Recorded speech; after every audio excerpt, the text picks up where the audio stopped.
Netflix TV shows that are great for learning Spanish. Number 1.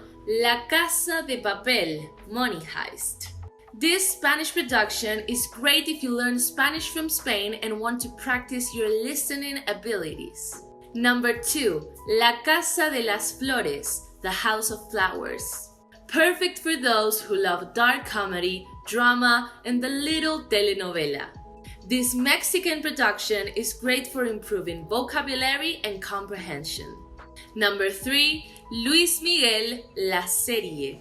Based on the life of famous Mexican-American singer Luis Miguel, this TV show is filled with drama and amazing music and will make learning Spanish a joyful experience. Remember that learning Spanish doesn't have to be a tedious experience. Make it fun. And make sure to follow us for more Spanish tips. Mwah.